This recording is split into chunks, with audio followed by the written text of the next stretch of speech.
The great happiness. बुद्धं शरणं गच्छामि। अनिच्चावत संखारा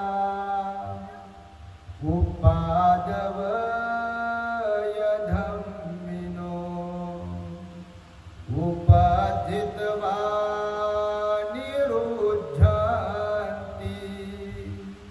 ते संगोपसमो सुखो।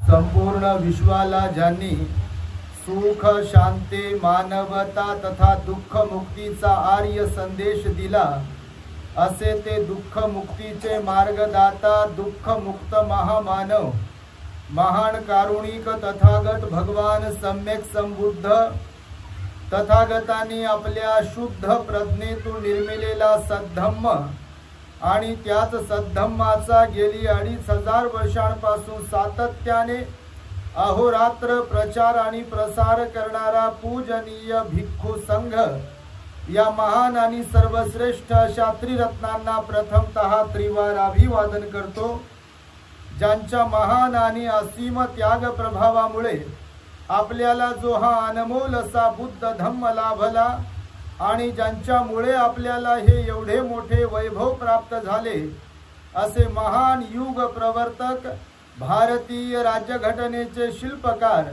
परमपूज्य बोधिसत्व डॉक्टर बाबासाहेब आंबेडकर या महामानवाच्या महान अशा धम्मक्रांतीमध्ये संपूर्ण जीवनाला समर्पित करून आज या दिनी आपल्या नागपुरातील मायानगरातील श्रद्धावान धम्म उपासिका गृहस्था पद्माकर गोंडाणे आई यांच्या मातोश्री कालकथित भागनाई यशवंतराव डोंगरे या मातेचा तिसरा पुण्यस्मरण दिन गोंडाणे परिवाराच्या वतीने आज इथे साजरा करण्यात येत आहे। त्या निमित्ताने डोंगरे आईंच्या स्मृतिप्रीत्यर्थ त्यांच्या पंचोपादान स्कंधांना सुगती लाभावी यासाठी म्हणून पूज्य भिक्खू संघास निमंत्रित करून भिक्खू संघाला भोजन चिवर आदी दान देऊन जाहीर धम्मदेसनेच्या कार्यक्रमाचं आयोजन करण्यात आलेलं आहे। तेव्हा या कार्यक्रमासाठी संपूर्ण गोंडाणे परिवार, त्याचबरोबर भीमकेश्वर पद्माकर गोंडाणे, स्वातीताई विनोद रहांगडाले आणि अर्पणाताई प्रवीण सहारे, संपूर्ण त्यांचे नातेवाईक आप्तेष्ट पाहुणे मंडळी धम्मदेसना श्रवण करण्यासाठी नागपुरातून अनेक वस्त्यांमधून या ठिकाणी श्रद्धापूर्वक उपस्थित असलेले आपण सर्वच श्रद्धावान उपासक उपासिका बालक तथा बालिकांनो, तद्वतच दी ग्रेट हॅपीनेस या आपल्या यूट्यूब चॅनलचे सर्वच दर्शक, सर्वप्रथम तुम्हा सर्वांच्या प्रती मंगल मैत्री सद्भावना व्यक्त करतो आणि आपणा सर्वांच्या दुःखमुक्तीकरिता तथागत भगवान बुद्धांद्वारा शिकविलेल्या धम्मोपदेशास प्रारंभ करतो। आपण सर्वांनी शांत, एकाग्र आणि श्रद्धायुक्त चित्ताद्वारे या अनमोल बुद्धवाणीला आपल्या हित सुखाकरिता श्रवण करावे, ग्रहण करावे।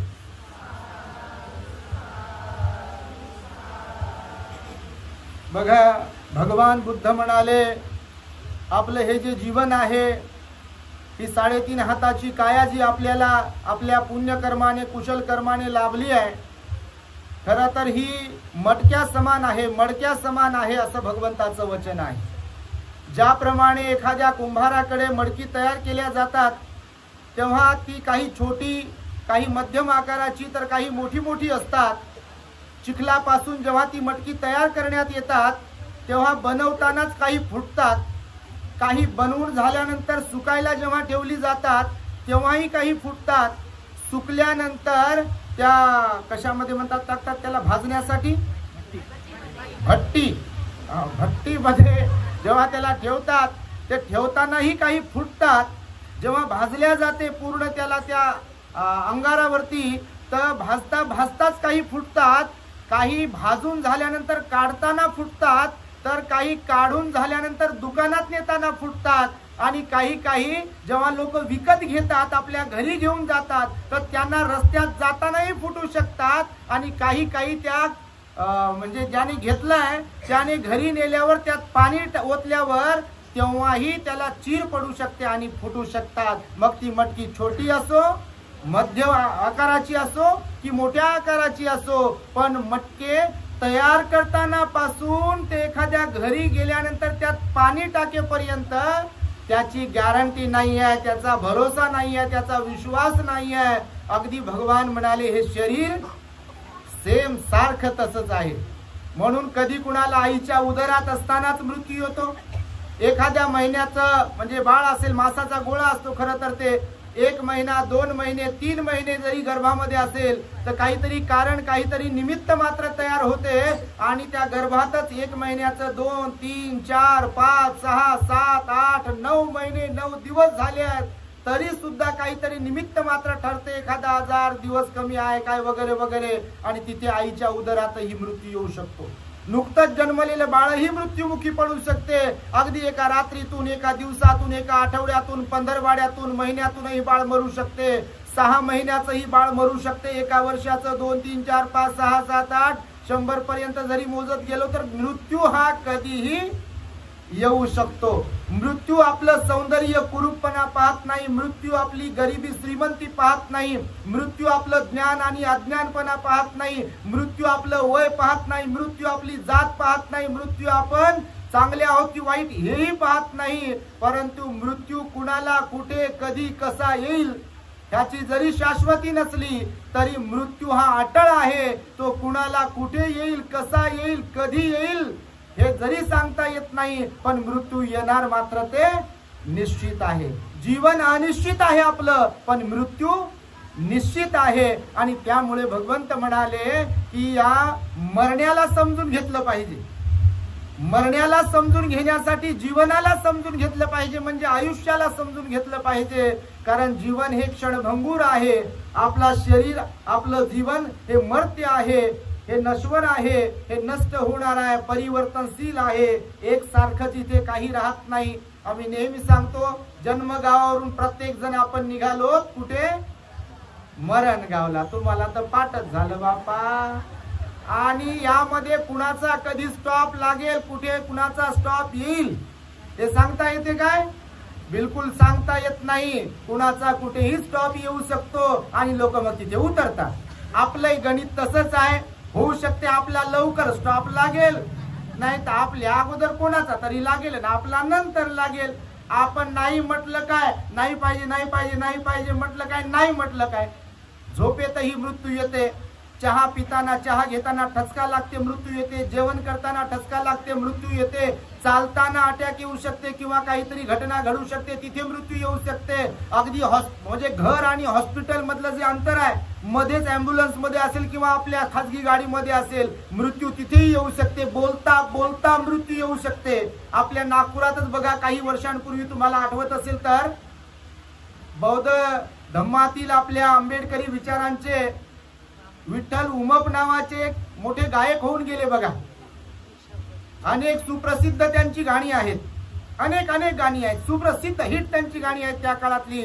वामन दादा, विठ्ठल उमप वगैरे वगैरे भरपूर लोक होती तेव्हा. बाबासाहेबांची चळवळ जिवंत ठेवण्यासाठी त्यांनी महान काम केलं आहे त्या लोकांनी गाण्यांच्या माध्यमातून. तर विठ्ठल उमप जेव्हा इथे दीक्षाभूमीवरती प्रोग्रामला होते तो मरतानाचा व्हिडिओ त्यांचा तिथे आहे बघा. भिक्खू संघाला वंदन करतात, गाणं गातात आणि जय भीम म्हणून जाग्यावरती गतप्राण होतात बघा. बघितलं तुम्ही? म्हणजे मृत्यू कुणाला कुठेही गाठू शकतो. त्यामुळे भगवान म्हणाले जे आयुष्य आपल्याला लाभलाय त्यामध्ये आपण पुण्यकर्म करत राहिलो पाहिजे. काय वाचा मनावरती संयम ठेवत राहिलो पाहिजे. बुद्ध धम्माच्या प्रचारासाठी सहाय्यक बनलो पाहिजे. जे जे म्हणून चांगलं करता येईल, जे जे म्हणून चांगलं बोलता येईल किंवा जे जे म्हणून काही चांगलं आत्मसात करता येईल ते करण्याची आपण घाई केली पाहिजे म्हणाले भगवान बुद्ध. कुशल कर्म, पुण्यकर्म, चांगलं बनण्याची घाई करा. कारण आपण मरण्याकडे वाटचाल करत आहोत. जर बटन दबलं लवकरच तर बाकी सगळं राहून जाते. म्हणून भगवान म्हणाले मनुष्य देह वाया नाही गेला पाहिजे, हे लक्षात ठेवा. कारण जे ज्याला आपण आपलं आपलं म्हणतो, हकीकत मध्ये ते आपलं नाहीये म्हणाले भगवान. जर ऍक्च्युअल मध्ये विचार केला तर काहीच आपलं नाही, फक्त तेवढ्या पुरतच आपलं आहे. कामापुरता मामा आणि ताकापुरती आजी म्हणतात आमच्या तिकडे. तुमच्याकडे काय म्हणतात माहित नाही. म्हणजे जोपर्यंत मांस आहे तोपर्यंत शरीराचा वास आहे. मांस संपून गेल्यानंतर वासही येत नाही. म्हणजे आपल्याकडे जोपर्यंत काही काही आहे तोपर्यंत लोक आपल्याला विचारतात, नमस्ते करतात, जय भीम करतात, वरवर करतात, बसा म्हणतात, या म्हणतात. आणि एकदा का संपलं यातला कार्यक्रम सगळा, जाग्यावर बसलं की लोक म्हणतात उठा, म्हणतात आता बाहेर जा, लेकरांना लागण होईल म्हणतात, तुम्ही खोकलता, तुम्ही काय काय करता. असं होते बघा, कोणाकोणाच्या वाट्याला येते. मी खरं तर आमच्या गोंडाने आई यांचं अभिनंदन करेल, त्यांच्या प्रती विशेष मंगल मैत्री व्यक्त करेल. म्हणजे आई, त्यांच्या आईचा म्हणजे मातोश्रींचा पुण्यस्मरणाचा कार्यक्रम इथे साजरा करतायत. त्या निमित्ताने भिक्खू संघाला बोलावून ही जाहीर धम्मदेसना ठेवली. नागपुरातून बाबा कुठून कुठून तुम्ही आले काय माहिती, जागा पुरी होत नाहीये, उन्हाला बसले विचारे काही काही लोक. तर एवढ्या मोठ्या संख्येने एवढ्या मोठ्या लोकांना आईच्या स्मृती प्रीत्यर्थ भगवंताची वाणी धम्मदेशना श्रवण करण्याची सुवर्ण संधी आमच्या गोंडाने आईने तुम्हाला उपलब्ध करून दिली. एकदा गोंडाने आईच्या निरोगी उदंड आयुष्यासाठी, त्यांच्या सुख शांतीसाठी, परिवाराच्या सुख शांतीसाठी त्यांनी करत असलेल्या पुण्यकर्माचं आपण साधुकाराने अनुमोदन करावं.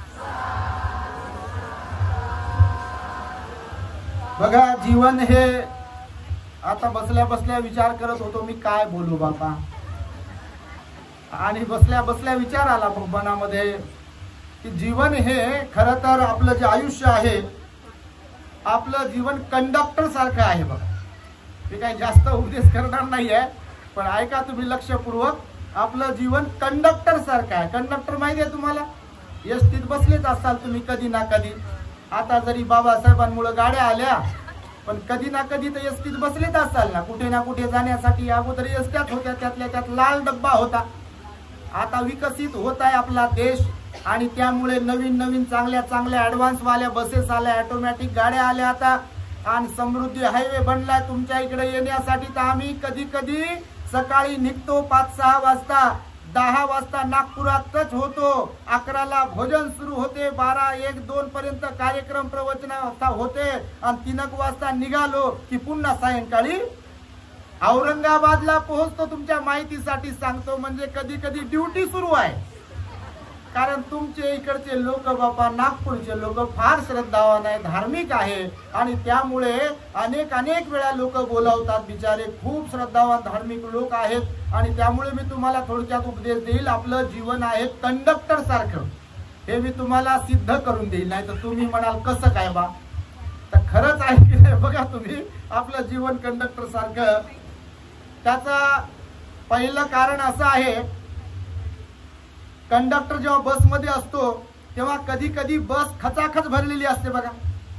बसमध्ये वेगवेगळे प्रवासी असतात, अनेक ठिकाणचे प्रवासी असतात आणि अनेक ठिकाणी जाणारे प्रवासी असतात.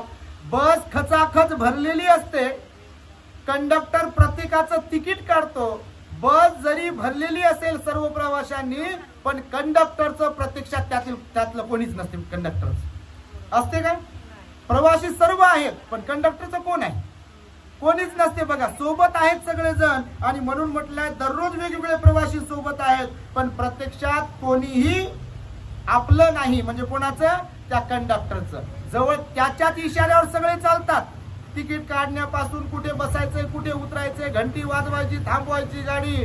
पण सगळी गर्दी असून प्रवाशांची, तरी सुद्धा मात्र प्रवाशांचं, आपल्या कंडक्टरचं कोणी तिथे नाहीये. आपलं जीवन असंच आहे बघ. आता बघा एवढे लोक आहेत तिथे, बरोबर आहे. एखाद्या ठिकाणी कार्यक्रमाला जातो, बाबा तुमचं कशाला, उदाहरण आमचंच घेतो. तर तुम्ही म्हणाल फिरून आमच्यावरच आणलं बाबा. मरण्याला लय घाबरतात लोक. तर बघा आम्ही आता दररोज कार्यक्रम करतोय, कुठे ना कुठे धम्मदेसना आहेत. प्रचंड संख्येने लोक येतात बघा. कुठल्याही कार्यक्रमामध्ये बघा खूप लोक येतात. सगळे लोक बसतात, ऐकतात, पाया पडतात, दान देतात, आशीर्वाद घेतात, प्रवचन ऐकतात, नाही का, एकदम प्रसन्न होतात. आपल्याला काहीतरी प्राप्त झालाय. बुद्धाची वाणी ऐकल्यावर प्राप्तच होते ना, जीवन जगण्याचा मार्ग आहे आणि प्राप्त झालं असं मानतात आणि घरी प्रसन्न चित्ताने जातात. बघा, प्रत्यक्ष जर पाहिलं तर कोणीच नाहीये. तुमच्या माहितीसाठी सांग, कोणाचंच कोणी नाहीये. म्हणजे आमचीच काय गोष्ट करता, तुमचंही प्रत्यक्षात कोणी नाही. ही भगवंताची वाणी आहे. भगवान म्हणाले हकीकत मध्ये कर्माशिवाय, लक्षपूर्वक आहे का, हकीकत मध्ये कर्माशिवाय आपलं इथे कोणी नाही आहे. बाकी बोलण्यासाठीच्याच गोष्टी असतात. घर माझं, गाडी माझी, मुलगा माझा, मुलगी माझी, टीव्ही माझा, रिमोट माझा, मोबाईल माझा, कपडे माझे, कपाट माझं, आणि बटन दबलं की सारं इथे. आणि आपण स्मशानात बसलोय त्या लाकडांवर. उई नाही, चुई नाही, रॉकेट टाका का घासलेल टाका का अजून पेट्रोल टाका का काय काय टाकतात लोक. तेव्हा चंदनाच्या लाकडाने जाळा का बाभळीच्या लाकडाने जाळा. तिथं म्हणत नाही बाबा हे फार ओझं झालं, काढा ना बाजूला थोडस. कोणी म्हणेल काय. बघा तुम्ही, म्हणजे जीवनाची हकीकतच अशी आहे. म्हणाले की दररोज वेगवेगळे प्रवासी त्या कंडक्टर सोबत असतात, पण प्रत्यक्षात त्याचं त्यापैकी कोणीही नसतं. आपलंही जीवनामध्ये असंच आहे. जिवंत आहोत तोपर्यंत लोक जय भीम करतील, लोक विचारपूस करतील, समजा आपण चांगले असेल तर. पण बटन दबलं की आपलं नाव आहे जाते, गाव आहे जाते, आपला तोरा आहे जाते, सगळंच जाते. सलाम करणारे लोक आहे जातात. आणि आपण जर गेलो समजा मेडिकल चौकामधल्या एखाद्या क्लिनिक मध्ये, हॉस्पिटल मध्ये, आणि तिकडनं घरी जर आणत असतील आपल्याला, तर लोक तेव्हा असं म्हणत नाही करुणान भंतीजी कुठपर्यंत आले. लोक म्हणतात बॉडी कुठपर्यंत आली. म्हणजे आपलं बटन दबल्या दबल्या सारं काही संपते आपलं. बघा, म्हणजे साहेबही नाही, मॅडमही नाही, भंतीजी नाही, काहीच नाही, बॉडी कुठपर्यंत आली म्हणतात. म्हणजे आमचीच नाही, कोणाची गोष्ट बापा. म्हणजे गेल्या बघा. म्हणजे इथं ज्याला आपलं समजत होतो, मानत होतो, ज्याला चिपकू राहत होतो, बापा मी सोडत नाही, मी देतच नाही वगैरे वगैरे, ते सगळं इथेच असते. आणि आपण निघून जातो आपलं बटन दबल्यावर. आणि म्हणून तुम्हाला मी सांगतो, कंडक्टरचा एक गुण जो असा आहे की म्हणायला गाडीमध्ये खचाखच लोक भरलेले असतात, पण हकीकत मध्ये त्यापैकी त्या कंडक्टरचं कोणीच नसते. बघा, दुसरी गोष्ट अशी आहे की रोजचा प्रवास आहे कंडक्टरला, रोजचा प्रवास आहे, पण प्रत्यक्षात त्याला कुठंच जायचं नसते. त्याला कुठं जायचं असते का प्रत्यक्षामध्ये? नाही. ड्युटी आहे म्हणून नागपूरहून चालला चंद्रपूरला कुठं जायचं असेल समजा, त्याची ड्युटी लावून दिली आहे ना, तर ड्युटी आहे म्हणून ती बस घेतली आहे, प्रवासी घेऊन चालला कुठे. प्रत्यक्षात त्याला जायचंय का कुठे? काय कामधंदा म्हणून जायचं का? पोराकडे, पोरीकडे, लेकीकडे, कोणाकडे जायचंय का? नाही आहे. परंतु ड्युटी आहे म्हणून चालला. म्हणजे प्रवास तर सुरू आहे, रोजचा प्रवास सुरू आहे, पण प्रत्यक्षात त्याला कुठे जायचं नाही आहे. आपल्याही जीवनाचं असंच आहे. अनेक लोकांचा इथे जीवन प्रवास सुरू आहे, पण जर समजा आता तुम्हालाही विचारलं तुमच्या जीवनाचा उद्देश काय आहे, तर 99% लोकांना सांगताच येत नाही. जर असा प्रश्न विचारला एकदमच की बा तुमच्या जीवनाचा उद्देश काय आहे, तर लोकांची अगोदर तर म्हणतील बा काय नाही जीवनाचा उद्देश, असंच म्हणतील. बघा, कारण विचारच केला नाही याच्याबद्दल. भगवान बुद्ध म्हणाले मनुष्याच्या जीवनाचा उद्देश असावा निर्वाण प्राप्ती. तुम्ही बुद्ध आणि त्यांचा धम्मग्रंथ वाचत असाल बाबासाहेबांनी लिहिलेला, तर बघा भगवान बुद्धांनी सांगितलं या मनुष्याच्या जीवनाचा उद्देश कोणता असायला पाहिजे? निर्वाण प्राप्ती. आणि निर्वाण प्राप्तीसाठी काय करा म्हणाले भगवान बुद्ध? दान पुण्य, शील पालन आणि ध्यान करा म्हणाले भगवान बुद्ध. आर्य सत्याचं दर्शन घेण्यासाठी आर्य अष्टांगिक मार्गाचं पालन करा, उपोषित व्रत पालन करा, पंचशील पालन करा, कायावाच्या मनावरती संयम ठेवा. भगवंताने सांगितलंय या मनाला निर्मळ करण्यासाठीचा प्रयत्न करा, आणि तोच निर्वाणाचा मार्ग आहे. मग एक एक एक एक पायरी आपण पुढे पुढे जात राहिलो की मग आपण श्रोतापन्न, सकृतागामी, अनागामी आणि अरहंत म्हणजे निर्वाणाला प्राप्त करू शकतो. म्हणून भगवान बुद्धांनी सांगितलेलं आहे की हकीकत मध्ये सर्वसामान्यांना जर विचारलं किंवा तुमच्या जीवनाचा उद्देश काय आहे, तर लोकांना उत्तर त्याचं देता येत नाही. मी तुम्हालाही विचारतो आता, तर तुम्ही काय म्हणाले याच्यापैकी कोण कोण काय म्हणेल मी सांगतो तुम्हाला. कोणी म्हणते पोरीचं एकदाचं लग्न झालं की झालं म्हणते, आपला काय उद्देश काय. कोणी म्हणते पोराचं एकदाच लग्न झालं की झालं म्हणजे आपला काही उद्देश नाही. कोणी म्हणते पोराला शिकवायचं, पोरीला शिकवायचं, शाळेमध्ये घालायचं, कॉलेजमध्ये घालायचं आणि त्यांना स्वतःच्या पायावरती उभं करून द्यायचं आणि झालं म्हणजे आपलं काही नाही. बघा तुम्ही, म्हणजे असे उद्देश आहेत लोकांचे. हे उद्देश जे आहेत हे हीन दर्जाचे उद्देश आहेत. हे काय उद्देश झाले काय? हे तर कोणालाही करता येते. हे पहा, माय बापाने लग्न लावून दिले, लेकरं बाळा तर होतात, पशु पक्षी प्राण्यांना होतात आणि तुम्हालाही होतात. त्याच्यात काय विशेष आहे? त्यानंतर लेकरं झालेत म्हणून त्यांना जगवलं, तो जगवणं तुमचं कर्तव्य आहे. त्यांना लहानाचं मोठं करणं तुमचं कर्तव्य आहे, तुम्ही ते करता. त्यांचं लग्न कार्य लावून देणं हे तुमचं कर्तव्य आहे, ते तुम्ही करता. त्यांचे लेकरं सांभाळणं तुमचं कर्तव्य आहे, ते तुम्ही करता. पण त्याच्या व्यतिरिक्त विशेष असं काय करता? हा विषय महत्वाचा आहे. हे तर रेग्युलर झालं हो, हे तर करावंच लागेल, हे तर करावंच लागेल. पण याच्या व्यतिरिक्त तुम्ही काय करता? याच्या व्यतिरिक्त जीवन नाही आहे का? आहे की नाही? बिलकुल आहे. ज्यांनी विजय प्राप्त केला, ज्यांनी लाखो करोडो लोकांसाठी जीवन जगलं, त्यांच्या जीवनाचा हेतू पहा आणि सर्वसामान्यांच्या जीवनाचा हेतू पहा. जमीन आसमानचा फरक आहे. बाबासाहेबही मनुष्यच होते की नाही? त्यांनाही लेकरं होते की नाही? बायको होते की नाही? घर होते की नाही? नोकरी होती की नाही? श्रीमंती होती की नाही? पद होते की नाही? सगळं होतं. पण त्यांचा उद्देश असा होता का सर्वसामान्यांसारखा? तर नाही आहे. त्यांचा उद्देश वेगळा होता. समाज हित, लोकांना दुःखातून मुक्त करणे, लोकांना त्यांचं हीन दर्जाची वागणूक जी मिळते त्यातून त्यांची सुटका करणे, गुलामांना गुलामीची जाणीव करून देणे, गरिबांना श्रीमंत बनवणे, त्यांच्यामध्ये स्वाभिमान चेतवणे, हा बाबासाहेबांच्या जीवनाचा उद्देश होता. बुद्ध असो, बाबासाहेब असो, बोधिसत्व असो, संत असो, अरहंत असो, जे महापुरुष असतात, जे लोक इतरांचा विचार करतात, स्वतःसह इतरांसाठी जीवन जगत असतात, ते विशेष असतात. त्यांच्या जीवनाचा हेतू शुद्ध असतो. आणि म्हणून म्हटलेलं आहे की बघा की आपण ज्या मार्गाने प्रवास करतोय तर हकीकत मध्ये पाहिलं तर सर्वसामान्यांचा विचार घेतला तर कुणाला कुठेच जायचं नाहीये. बस चाललंय म्हणून चाललंय. बघा सगळं बऱ्याच गोष्टी अशा आहेत की चाललंय म्हणून चाललंय. म्हणजे असं नाहीये कोणी की फार जागरूक आहे बा, फार सावध आहे, एकदम सतर्क राहून सावध राहून आपलं जीवन जगावं असा विषय फार कमी लोकांकडे आहे. परंतु गाडी आपली चालली म्हणून चालली. बस जेवण केलंय, झोप आली, झोपलो, झोप झाली, उठलो, ब्रश केलंय, भूक लागली, नाश्ता केला, नाश्ता झाला, काहीतरी काम केले, बडबड केली नाही तर काम धंदा नाही तर पुन्हा दुपारी भूक लागली, खाल्लंय पोटभर, पुन्हा झोपले, गुंगी आली, पुन्हा उठले, संध्याकाळी काहीतरी काम केले, खाल्लं, पुन्हा झोपले. असं गणित बऱ्याच लोकांचं आहे बघा. म्हणून प्रवास तर सुरू आहे परंतु त्याचा असा निश्चित उद्देश नाहीये. बस जन्म मिळाला म्हणून गाडी पुढे पुढे सुरू आहे. त्यामुळे तुम्हाला हे कंडक्टरचं उदाहरण देत आहे. रोजचा प्रवास सुरू आहे पण प्रत्यक्षात आपल्याला कुठेही जायचं नाही. तिसरा पॉइंट सांगेल तुम्हाला, ज्यातून प्रवास करतो तो कंडक्टर, ज्या गाडीतून तो प्रवास करत असतो की ना, रोज गाडी मोठी असते, बस काही लाखाची बस असते ती, ज्या गाडीतून तो प्रवास करतो हकीकत मध्ये प्रत्यक्षामध्ये ती गाडी पण त्याची नसते, असते काय, आणि रोज त्या गाडीवर मालकी हक्क गाजवतो. ही आमची गाडी, ही घंटी ही आमची, मीच वाजवेल, टन टन टन टन. समोरची तिथे दरवाजा एंट्रन्स मध्ये जी सीट आहे तिच्यावर माझा हक्क आहे, मीच बसेल तिथे. बघा तुम्ही, तिकीट मीच काढेल, सगळं काही मीच ठरवेल, ड्रायव्हरला काही रस्ता बिस्ता दाखवायचा आहे, मागे हात कोणाला दाखवायचा ते मीच करेल. म्हणजे ज्या गाडीतून प्रवास करत असतो हकीकत मध्ये ती गाडी पण कंडक्टरची नाही आहे. आपण पण ज्या गाडीतून प्रवास करतो, या 3.5 हाताची काय ही गाडी आहे ना आपली, ही गाडी आहे का आपली हकीकत मध्ये?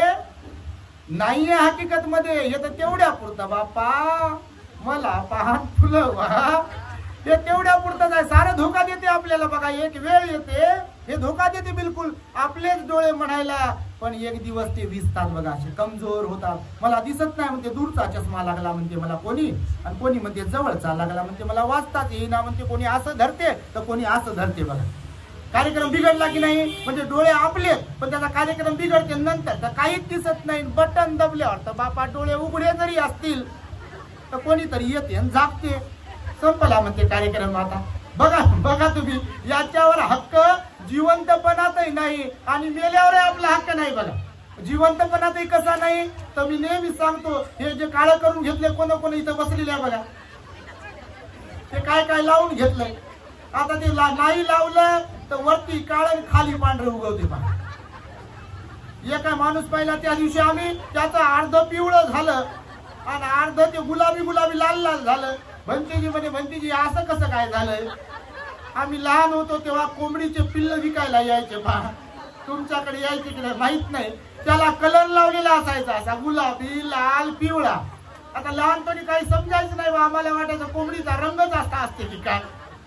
नंतर पाहतो तो कोंबड्या वेगळ्या, पण ते लहानपणचा रंग जो होता त्या पिल्लांचा ते वेगळं. कोणतं 1 रुपयाला, कोणतं 10 पैशाला, कोणतं 20 पैशाला ते कोंबडीचं पिल्लू मिळायचं, विकत मिळायचं. पण ते काय वाचायचं नाही बघा, काहीच वाचायचे त्यातले. तर सांगतो हे यासाठी, हे कोणा काळं करून घेतलंय, कोण काय काय. त्या दिवशी एक पोरग पाहिलं,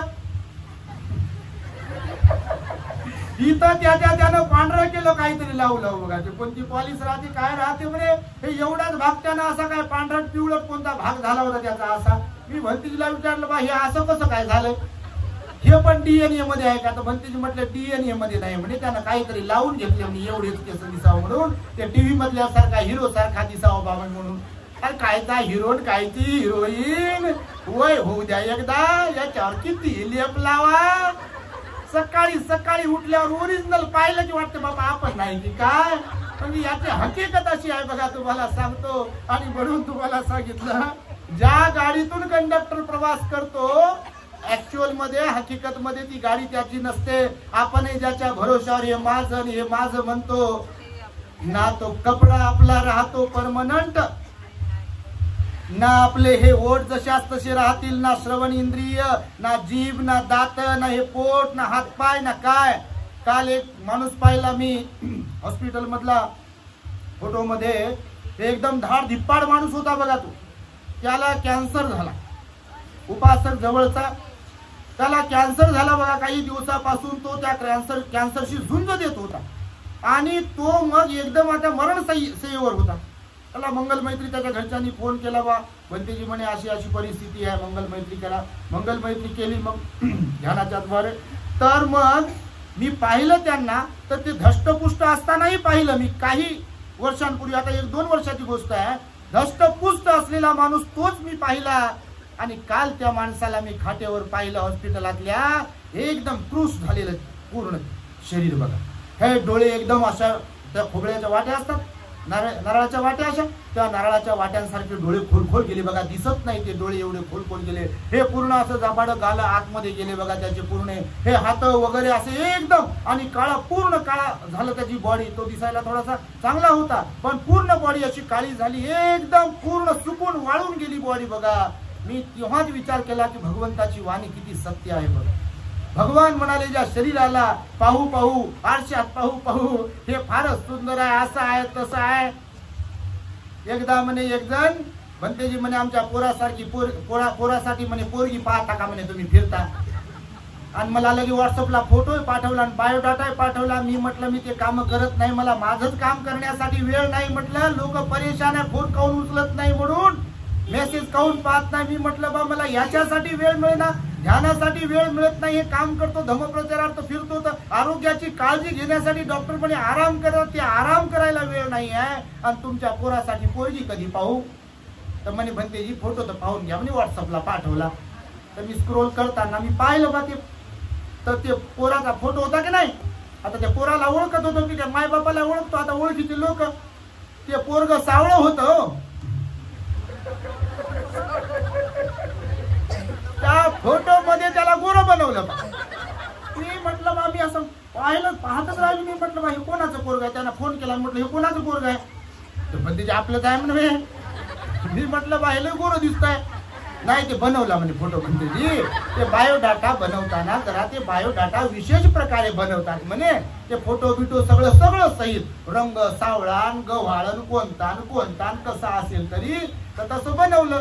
तर मी म्हटलं बापा लोक लय लबाड, पण लबाडी कोण किती करो, या शरीराच्या बद्दल किती झाको, याला किती काय काय लावो, याला किती जसं आहे समजा बरोबर नसेल तर त्याला बरोबर करण्याचा कितीही प्रयत्न करो, परंतु जे सत्य आहे, जे ओरिजिनल आहे ते झाकल्या जात नाही. आणि म्हणून भगवान बुद्ध म्हणाले हे शरीर तसं रोगाचं माहेर घर आहे. हे कधी दगा देईल, हे कधी धोका देईल, यातलं सगळं काही. हे श्रवण इंद्रिय घ्या, हे डोळे घ्या, हे नाक घ्या, ही जीभ घ्या, हे दात घ्या, हे त्वचा घ्या, सगळं काही पंचेंद्रिय आहेत हे कधी धोका देतील आपल्याला आपले असूनही हे सांगता येते काय? सांगता येत नाही बघा. कुणाचा हात कटते, कुणाचा पाय कटते, कुणाला पॅरालिसिस होते, कुणाला काय काय होते बघा. आणि कुणालाही काहीही कधीही होऊ शकते. हे जीवनाची सत्यता आहे. आणि म्हणून सांगितलं ज्या बस मधून तो प्रवास करतो ती बसही कंडक्टरची जशी नसते तसं आपलंही हे शरीर कायम आपल्याला साथ देऊ शकत नाही. ही सत्यता आहे. त्यानंतर सांगितलं बघा कंडक्टर कडे बॅगेत पैसे असतात, त्याचे पैसे असतात ना त्याच्याकडे. आता ऑनलाईन निघाले बऱ्यापैकी, पण अगोदर त्याचं ते हे असायचं पॉकेट. त्या पॉकेटामध्ये असे पैसेच पैसे, 10च्या नोटा, 20च्या नोटा, कोणकोणत्या नोटा. ते तिकीट काढायला आलं की ते असं वरती करते, ते पाहते त्याच्यात पैसे टाकते, पैसे फुल भरून राहतात त्याच्याकडे. बॅगेमध्ये त्याच्या फुल भरून पैसे राहतात. जोपर्यंत ड्युटीवर आहे तोपर्यंत ते पैसे त्याचे, जोपर्यंत ड्युटीवरती आहे तोपर्यंत ते पैसे त्याचे. हकीकत मध्ये पैसे त्याचे नसतात बघा. प्रत्यक्ष त्याचे पैसे, त्यातला एकही पैसा त्याचा नसतो. जरी काही पैसे 10 रुपयाची जरी अपरातपर झाली की तो प्रॉब्लेम मध्ये येतो.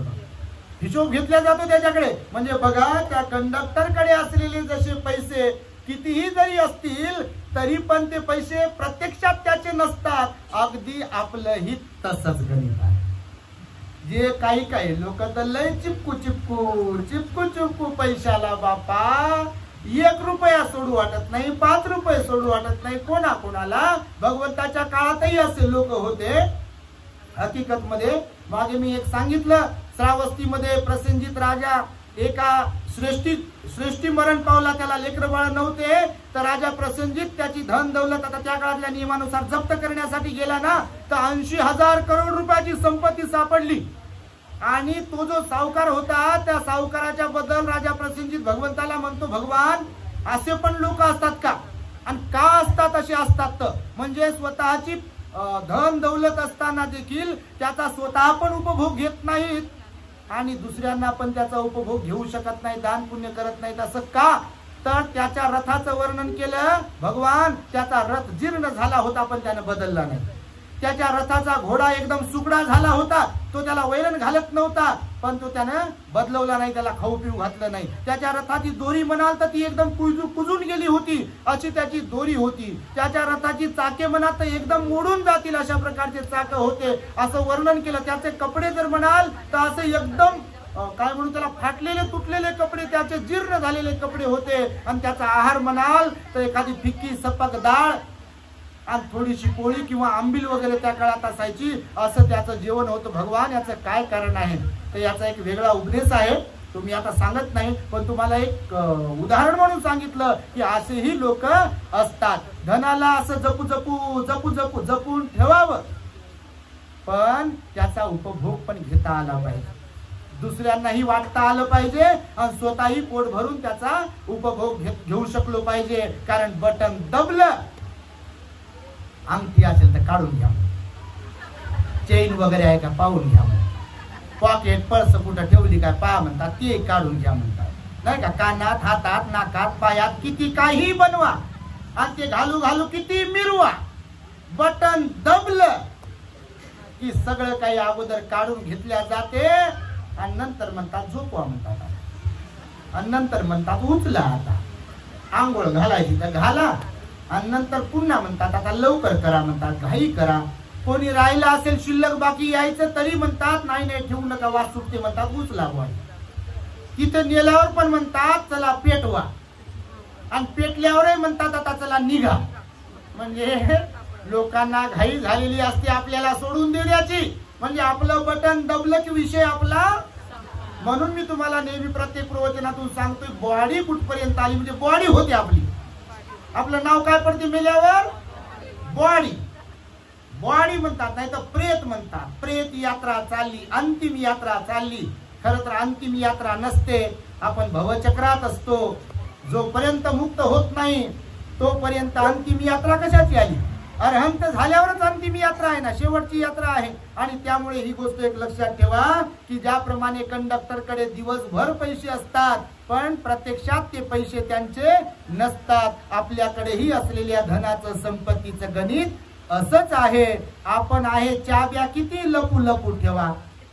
बाहेर चाललो तर कार्यक्रमात घेऊन जा. कपाटात कोण हात टाकू नये बा, कोण काढू नये बा म्हणून. पण आपण गेलो की चाबी कुठं ठेवली पहा बरं म्हणते. कागदपत्रावर सह्या नाही तर ठस्सा तरी घ्या म्हणतात. नंतर आपल्याला त्याची विभागणी करावी लागते, वाटण्या करावं लागतात, वाटून घ्यावं लागते. ही जीवनाची हकीकत आहे. शेवटचा पॉइंट सांगेल तुम्हाला मी की कंडक्टरचं गणित असं आहे की ड्युटी संपल्यावर, त्याची जेव्हा ड्युटी संपते ना, ड्युटी संपल्यानंतर त्याच्याकडे जे काही आहे परिवहन खात्याचं, मग ड्युटीवर आल्यावर ते सर्व काही त्याला सुपूर्द करावं लागते. ऑफिसामध्ये, बस स्टँडमध्ये सर्व काही त्याला सुपूर्द करावं लागते आणि रिकाम्या हाताने आपल्या आपल्या घरी पोहोचावं लागते.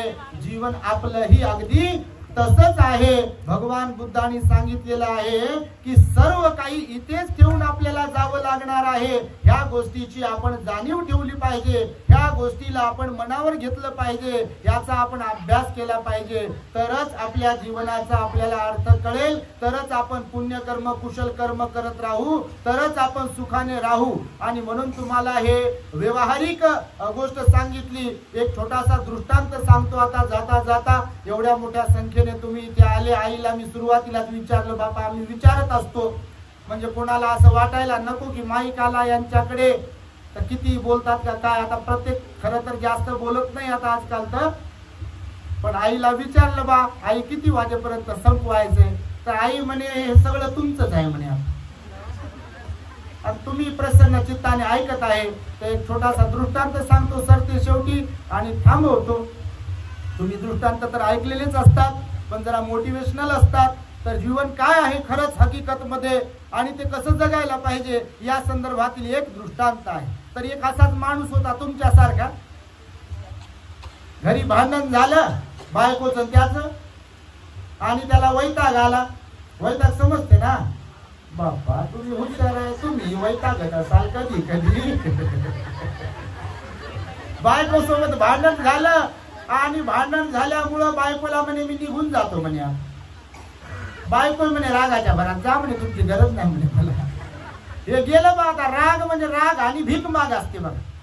बरेच लोक रागात नको ते करून बसतात आणि नंतर मग करून बसल्यावर पश्चाताप होते बघा. जसं कोणी आत्महत्या करते बघा, पेटवून घेते स्वतःला, रॉकेल वगैरे टाकून पेट्रोल टाकून कधी पेटवून घेते, कोणी औषध घेते आणि दवाखान्यात भरती असली की आम्हाला वाचवा म्हणतात. असं होते कधी कधी बघा.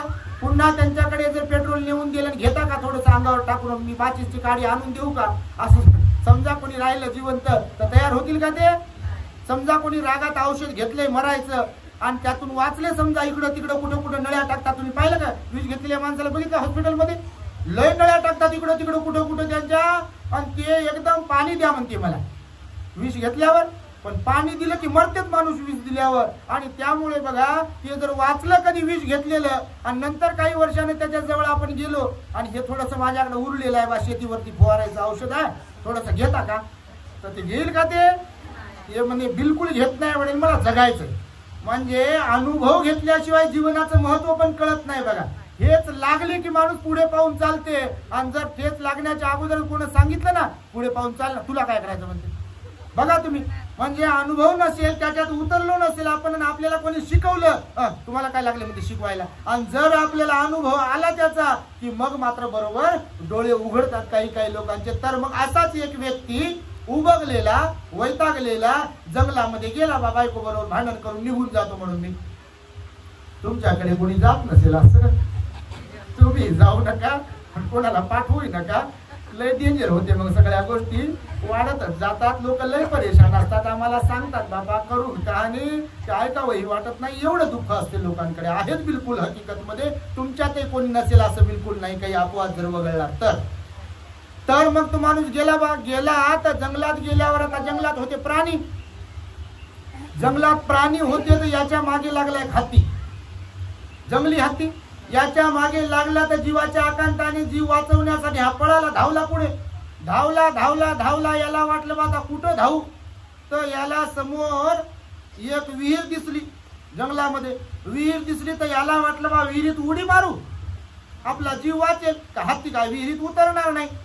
तर यानं उडी मारायचं की त्या विहिरीच्याच कडेला किनाऱ्यावर एक वडाचं झाड होत आणि त्या झाडाच्या पारंब्या विहिरीत लटकल्या होत. पारंब्या समजतात तुम्हाला काय विषय आहे. तर पारंब्या खाली झुकल्या होत्या ना. यानं उडी मारली जशी, याला उडी मारल्यानंतर विहिरीत मगर दिसली अशी वरतोड करून. वर तोंड करून यानं मगर पाहिल्या बरोबर उडी मारताना जे पारंबीला पकडले, यानं पारंबीला पकडलं, यानं खाली पाहिलं तर मगर अशी तोंड करून. याला वाटलं बा जीव वाचवण्यासाठी उडी मारली आपण विहिरीत, बरं झालं विहिरीत उडी पडली नाही, पारंबी भेटली. ते म्हणे पारंबीला धन्यवाद. तर त्यानं खाली पाहिलं तर मगर आणि वरती पाहिलं तर वरती पाहिल्यावर तर हत्ती तर गेला होता, पण वरती पाहिल्यानंतर वरती होतं मोहोळ.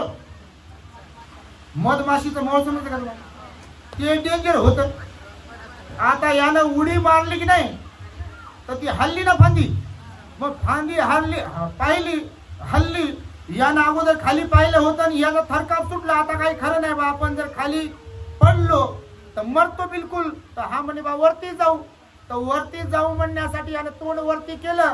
तोंड वरती केलं तर जिथे ते मधमाशीचं मोळ बसलं होतं की नाही, ते फांदी हल्ल्यामुळं त्याचा जो कांदा गड्डा काय म्हणतात तुमच्याकडे, पोळा काय जे म्हणत आलं ते, तर त्यातून ते मध टपकत होता. धार लागली त्या मधाची अशी.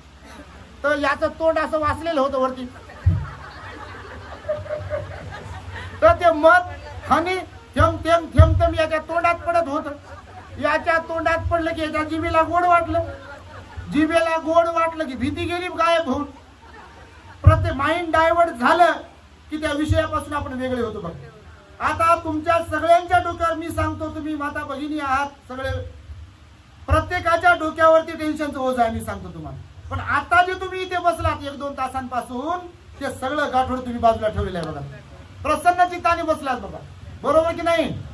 खरंच बरोबरच आहे बापा. नाही काय म्हणा. तर त्यानं वरती पाहिलं ते मोळ मध याच्या थेंब थेंब थेंब थेंब तोंडात पडत होतं. याच्या जिभेला गोड लागलं. हे चाटू चाटू मग ते खात होतं. मग भीती गेली. त्या मगरीला विसरलं, त्या हत्तीला विसरलं आणि मस्तपैकी त्या मधाचा आनंद आस्वाद घेत होता. मग आस्वाद घेता घेता आता पोट भरल्यावर मग खारटपणा नंतर समजते. पोट भरल्यावर तिखट आहे बा समजते. पोट भरल्यावर काही शिजायचं बाकी आहे नंतर समजते. भूक लागलेली असेल तर शिळी पण चालते, छानच लागते, चवदारच लागते. पण पोट भरलं की ताजं असलेलं पण बेचव लागते माणसाला. तर ते मध चाटत होता तोपर्यंत यानं कोणीकडे पाहिलं नाही. नंतर मग पोट भरल्यावर याला वाटलं आता कसं करावं, इकडं जाव कुठे जाव. नेमकं ज्या पारंबीला यानं दोन्ही हाताने पकडलं होतं की नाही, त्याच पारंबीला वरती जिथून ती पारंबी सुरू झाली तिथं एक काळा आणि एक पांढरा उंदीर त्याला कुरतडत होता. त्या पारंबीला दोन्हीकडून 2 उंदीर कुरतडत होते. एक काळा उंदीर आणि एक पांढरा उंदीर. पुन्हा भीती निर्माण झाली. आता काही खरं नाही. मग आता काही खरं नाही असं याला वाटत होतं. पण पुन्हा त्या मधाची धार वाढली आणि नेमकं याला मध लयच आवडत होतं की काय माहित नाही. आम्हाला लहानपणी लय मध आवडायचा. तुम्हाला खरं सांगतो, शेतकऱ्याच्या घरी आमचा जन्म झाला तर आमचे वडील ते मध काढून आणायचे आणि एका बॉटल मध्ये ठेवायचे. हो आम्ही शाळेतून यायचो बा. शाळा सुटली की बाकी लोक शेतात गेलेली असायची सर्व. शाळा सुटली, जेवण वगैरे केलं, ती मधाची बॉटल शोधायची आणि ते मध खायचा. असं होतं आमचं. कधी कधी कोणाला मध आवडते, पण आता मात्र मध ते डाबरचा आणि कोणता बैद्यनाथचा आला आणि ते काही कामाचा नाही. ते गुळ मिश्रित आहे. मी तर सांगतो कोणाला द्यायचा झाला आणि खायचा झाला तर ते काही खात राहू नका. जर ओरिजिनल मिळालं तरच खात राहा. डुप्लिकेट काही खाऊ नका. केमिकल मिश्रित लय काय काय भेटते बघा. असं कोणाला देऊही नका आणि स्वतः पण खाऊ नका. खायचं तर एवढंच खायचं, पण चांगल्या दर्जाचं, चांगल्या क्वालिटीचं, गुणवत्तेचं खायचं. भगवंताने सुद्धा सांगितलं, दान देताना तुम्ही जर कधी कुठे दान देत असाल तर खूप मोठं देण्यापेक्षा कमी जरी देत असाल तर त्याच्यात गुणवत्ता असायला पाहिजे. देण्यासाठी भरपूर दिले पण ते काही कामाचंच नाही, ते काय करतात देऊ? म्हणजे विषय निघाला म्हणून तुम्हाला सांगतो. तर मग विषय असा आहे की हा जो दृष्टांत आहे ना, या दृष्टांताचा सार असा आहे की आपलं जीवन असंच आहे. कसं? तो हत्ती जो आहे मागे लागलेला त्याच्या तो काळ आहे. त्याला काय म्हणतात? काळ. म्हणजे मरण आपल्या मागे हात धुवून लागलेला असते बघा. ते कुठे कुणाला गाठेल आहे का गॅरंटी? त्याची गॅरंटी नाहीये. कोणालाही गाठू शकते, ते कुठेही गाठू शकते. हत्ती त्याला गाठू शकत होता बघा, आणि त्यानं जीव वाचवायचा म्हणून त्या विहिरीची उडी घेतली होती. तर विहिरीत उडी घेतल्यानंतर पारंबीला पकडलं त्याने. पारंबीला पकडल्यानंतर खाली जो आहे तो मृत्यू होता. हे काळ होता. हत्ती म्हणजे काळ आणि मगर म्हणजे मृत्यू. आणि वरती जे दोन उंदीर काळा आणि पांढरा त्या पारंबीला कुरतडत होते की नाही दोन्हीकडून, तर काळा उंदीर म्हणजे रात्र आणि पांढरा उंदीर म्हणजे दिवस. आजचा दिवस उद्या, आज तो 31 है, पुराना साल तो अभी खत्म हो जाएगा कुछ घंटे बाद, नाही का? म्हणजे 2024 संपलं आणि आज रात्री 12 पासून 2025 ला सुरुवात झाली. आम्हाला कोणी नवीन वर्षाच्या शुभेच्छा देऊ नका बा. आता सांग, ते मोबाईल आमचा हँग होऊ लागला. एवढा भारीचा मोबाईल दिला तरी हँग होते, म्हणून रोज रोज रोज रोज मेसेज, व्हिडिओ, फोटो खरंच कोणी पाठवू नका असं मी सांगतो. आणि फारच महत्वाचं असेल तरच कॉल करा, कारण या मोबाईल मुळे, आता या मोबाईलच्याच भरोश्यावर सगळं चाललंय आमचं. युट्यूब मुळे सगळं चाललंय बघा. कार्यक्रम धम्माचा प्रचार म्हणजे आमच्या पुरता आम्ही बोलतोय तर, पण मग हे याला सहन होत नाही ना. आता तुम्ही याला जर हातात तुमच्या दिलं तर पहा लय गरम झालेला असेल आता. कारण ही विचार करते बा, एडिटिंग आहे करते, माझ्यामध्ये शूटिंग आहे करते, माझ्यामध्ये फोटो आहे काढते, माझ्यामध्ये कॉलिंग आहे करते, माझ्यातून मेसेज आहे, सगळ्याच गोष्टी माझ्यात वापरते. द्यायला ते भारीच दिलं बा बिचाऱ्या लोकांनी, दान दात्याने त्यांच्या प्रती साधुकार आहे बिलकुल. त्यांना निरोगी उदंड आयुष्य लाभो. परंतु देताना दिलं खरं, परंतु तरी पण मशीन आहे. आणि त्यामुळे सांगतो, कारण नवीन वर्ष खरं पाहिलं तर आपलं जे नवीन वर्ष आहे कधी सुरू होते माहितीये? बुद्ध पौर्णिमेला बौद्धांचं नवीन वर्ष सुरू होत असतं. हे हॅपी न्यू इयर काय कामाचं आहे? बौद्धांचं न्यू इयर कधी सुरू होते? तुम्ही थायलंडला विचारा, श्रीलंकेला विचारा, बौद्धांचं न्यू इयर कधी सुरू होते? तर बुद्ध पौर्णिमेला न्यू इयर सुरू होत असते. आजचं हे जे 31 आणि उद्याची जी 1 जानेवारी ही ख्रिश्चन पद्धतीची आहे. हिंदूंचं पाडव्याला नवीन वर्ष सुरू होते. तुम्हाला माहित असेल तर करत असतात बघा लोक. तुम्ही करतात? तुम्ही कोण आहात? तुम्ही कोण आहात? कोण आहात? तुमचं वर्ष कधी सुरू होते नवीन? Very good. एकदा स्वतःसाठी टाळ्या वाजवा. आणि हे लक्षात ठेवा, बुद्ध पौर्णिमेला नवीन वर्ष सुरू होते. आणि म्हणून बघा, तो हत्ती म्हणजे काळ, वेळ, त्यानंतर ती मगर म्हणजे मृत्यू, पांढरा उंदीर म्हणजे दिवस, काळा उंदीर म्हणजे रात्र. म्हणजे एक दिवस संपला की तो पुन्हा येत नाही, एक रात्र संपली की ती पुन्हा येत नाही. आपला जो हॅपी बर्थडे टू यू होते की नाही, तर ते वाढदिवस होते. वाढ समजते ना? वाढ झाली आपली. आता वाढ झाल्यावर कोणीकडे चालली वाढ आपली? तर वाढदिवस. तर मग अशा प्रकारे तुम्हाला मी सांगेल. आणि तो मध जो आहे ना, तो मध म्हणजे जीवन आहे. मध म्हणजे काय आहे? जीवन आहे. प्रत्येकाच्या वाट्याला मगर पण आहे मृत्यूच्या स्वरूपात, प्रत्येकाच्या वाट्याला हत्तीच्या स्वरूपात काळ पण आहे, प्रत्येकाच्या वाट्याला दिवस आणि रात्र पण आहे जो हात धुवून पाठीमागे लागलेला आहे, आणि प्रत्येकाच्या वाट्याला जीवन म्हणजे तो मध पण आहे. तर जरी मगर असेल आ करून बसलेली,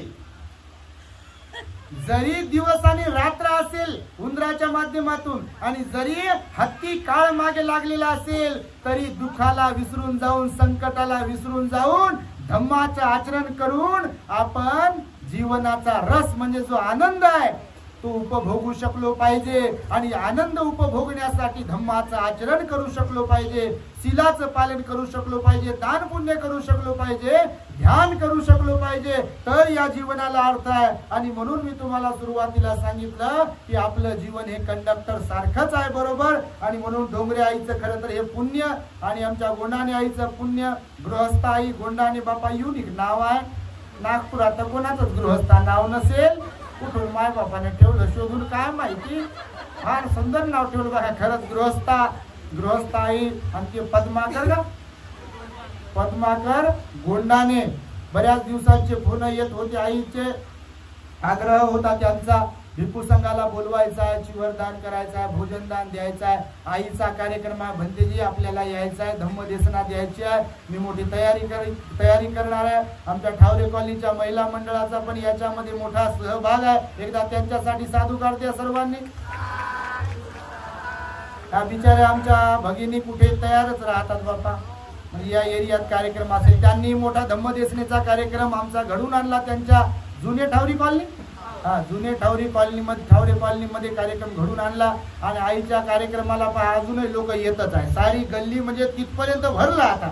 आणि त्या आमच्या उपासक उभेच आहे बा. आता त्या बिचाऱ्यांना बसायला जागा नाही, खुर्च्या आहे संपल्या आणि खाली बसण्याची व्यवस्था नाही, वेळ आहे झालाय भरपूर, तरी इनकमिंग सुरूच आहे. आणि त्यामुळे निश्चितपणे ही तुमची सर्वांची धार्मिकता आहे. जरी उशिरा आलेल्या लोकांना आता प्रत्यक्ष जरी प्रवचन ऐकायला नाही भेटलं तरी मात्र आपलं the great happiness YouTube channel जिंदाबाद है. तो आप सभी ने आपल्या चॅनलला सबस्क्राईब करत राहावं.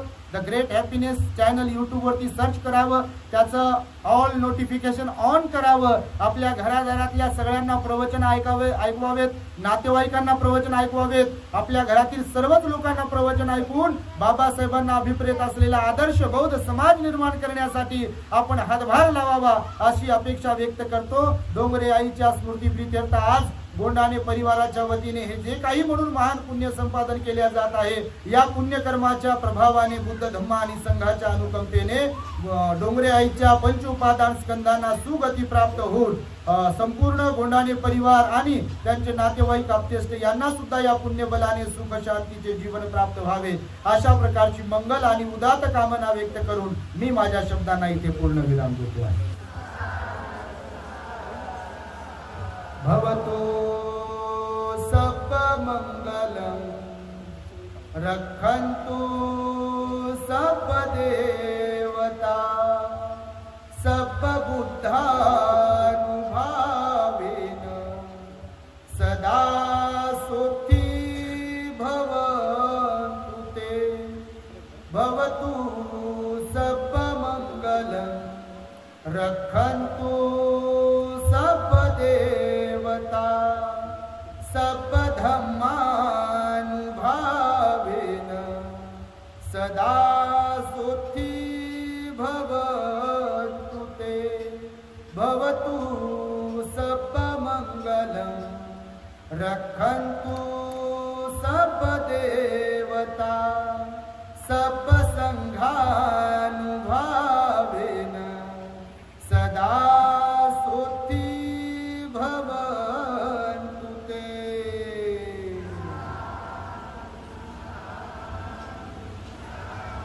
बुद्धं नमामि, धम्मं नमामि, संघं नमामि. The Great Happiness. बुद्धं शरणं गच्छामि.